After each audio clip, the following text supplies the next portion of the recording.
زندگی کے بڑے فیصلے ہیں شادی. اب لوگ اکٹھے پڑھتے ہو لڑکے لڑکیاں. اپنی شادی کے فیصلے خود نہ کرو، اپنے ماں باپ کے حوالے کرو. اس میں شرافت بھی ہے، اس میں برکت بھی ہے، اس میں رحمت بھی ہے، اور اس میں والدین کی دعائیں بھی ہیں. کورٹ میرج کو ہوا نہ دو. Boyfriend girlfriend culture ہمارا نہیں ہے.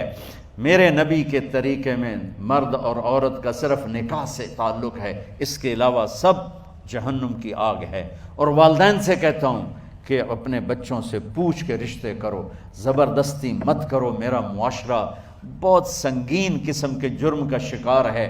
بچوں پہ مسلط کر دیتے ہیں، ایتھے ہی کرنی ہے، ایسے جٹاں چی کرنی ہے، بٹاں چی کرنی. پتہ نہیں آئے کتوں ہیں جٹ بٹ.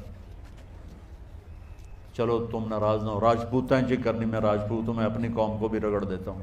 راجپوتاں چی کرنی، اگاں کرنی ہی کوئی نہیں.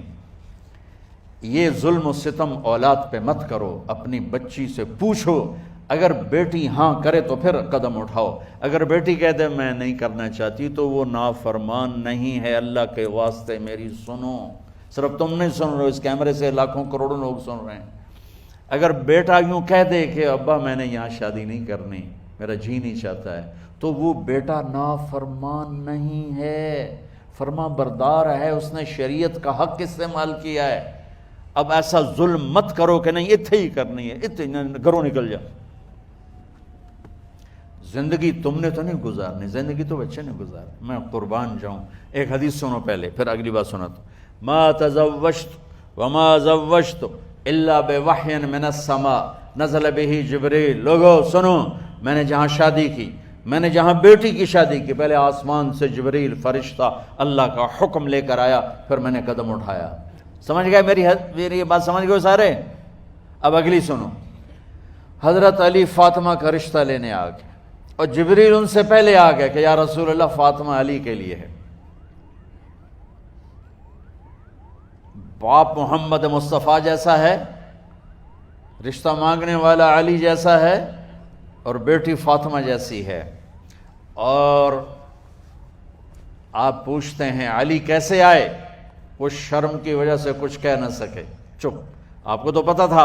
آپ نے فرمایا فاطمہ کے رشتے کے لیے آئے ہو؟ کہا جی. تو جبریل تنال بیٹھا ہوا ہے کہ یا رسول اللہ اتھے ہی کرنا ہے. آپ نے ہاں نہیں کی، آپ نے کہا انشاءاللہ، اور یہ کہہ کر اٹھ گئے. انشاءاللہ نبی کا ہاں ہی ہوتا ہے. لیکن جبریل کے آنے کے باوجود اور اللہ کے کہنے کے باوجود میرے نبی کو بھی پتہ ہے کہ یہ رشتہ یہاں کاتب تقدیر نے لکھ دیا ہے. لیکن امت کو سبق سکھانے کے لیے آپ گھر تشریف لے گئے. بیٹی فاطمہ کہ جی یا رسول اللہ. کہا علی کا رشتہ آیا ہے، میں ہاں کر دوں؟ سبحان اللہ. میں اپنے دیہاتی بچیوں پہ مجھے رونا آ گیا کہ جنہیں پتہ ہی نہیں ہوتا سانو کہیں دے نال بندے پہ جانور ہے یا انسان ہے.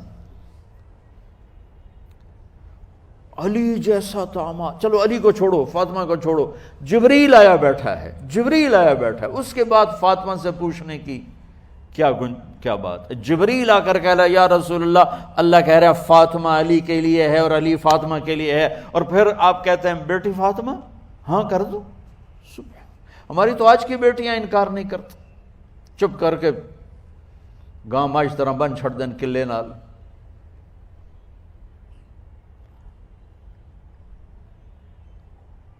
کوئی ان کے اندر کے جذبات کو سننے والا کوئی نہیں ہوتا. اپنی انانیت پر یہ فیصلے کرتے ہیں. اور میرا نبی کہہ رہا ہے بیٹی ہاں کر دو. سبحان اللہ. آپ کا کیا خیال ہے؟ فاطمہ نے انکار کرنا تھا؟ یہ بیٹیاں نہیں انکار کرتی تو فاطمہ نے کہاں کرنا تھا؟ لیکن یہ سبق دینا تھا ان والدین کو جو نادانی میں نادانی کے فیصلے کر کے اولاد کو ہمیشہ ایک ٹھنڈی آگ میں دھکا دے دیتے ہیں. حضرت فاطمہ رضی اللہ تعالیٰ عنہا نے جب ہاں کی، پھر آپ باہر نکلے. اچھا مزے کا واقعہ ہو. حضرت علی اٹھ کے باہر نکلے تو صحابہ باہر کھڑے انتظار کر رہے تھے کہ کیا ہوا. حضرت علی کو بھیجنے والے تھے عبد الرحمن بن عوف. پہلے ابو بکر گئے تو آپ نے انکار کر دیا، عمر گئے، رشتہ مانگا، آپ نے انکار کر دیا۔ عبد الرحمن بن عوف نے علی سے کہا آپ جائیں، آپ کا رشتہ رد نہیں ہوگا۔ کہنے لگے میرا تو ذاتی گھر بھی کوئی نہیں، مجھے کہاں سے رشتہ ملے گا، میں تو بالکل غریب ہوں۔ کہ نہیں تم جاؤ۔ تو واپس آتے انہوں نے عبد الرحمن بن عوف پہ چڑھائی کر دی، ویکھیا ہے نا تو مینوں گلے آئی، انکار ہو گیا۔ تو صحابہ نے پوچھا کیا ہوا؟ کہا کچھ کہا ہی نہیں، چپ کر کے اٹھ گئے۔ تو عبد الرحمن بن عوف کہنے لگے کچھ بولے صحیح، کہ بس اتنا کہا انشاءاللہ، کہا تو مبارک ہو، نبی کا انشاءاللہ ہاں ہوتا ہے۔ کہا اچھا، تو اتنے میں آپ باہر تشریف لے۔ کہا علی، کہا جی، کہا لو بلاؤ، لوگوں کو بلاؤ۔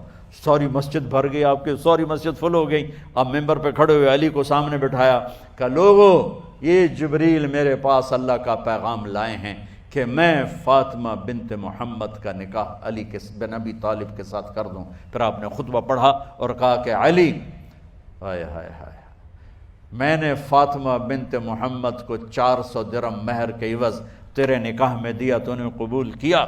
حضرت علی نے زور سے نعرہ لگایا میں نے قبول کیا، اور سجدے میں چلے گئے، اللہ کا شکر کا سجدہ ادا کیا۔ پھر میرے نبی نے وہیں سارے مجمع کو شہد کا شربت پلایا اور تازہ کھجوریں کھلائیں۔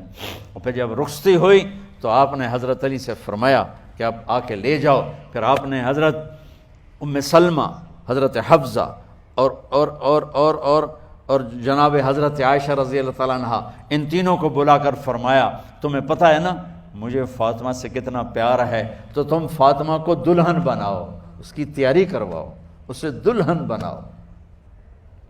تو ان تینوں نے حضرت فاطمہ کو دلہن بنایا۔ پھر آپ نے حضرت علی کو پیغام بھجوایا، وہ تشریف لائے، اپنی اونٹنی لے کر آئے، حضرت عقیل ساتھ ہے، سلمان فارسی ساتھ ہے، اور دروازے پر اونٹنی بٹھائی، آپ علی کو اندر لے گئے اور یوں فاطمہ کا ہاتھ پکڑ کے علی کے ہاتھ میں دے کر فرمایا علی تمہیں نبی کی بیٹی مبارک۔ سبحان۔ پھر آپ نے کہا میری بیٹی فاطمہ، مجھے اپنے خاندان میں جو سب سے زیادہ محبوب تھا میں نے تیرا ہاتھ اس کے ہاتھ میں دے دیا ہے۔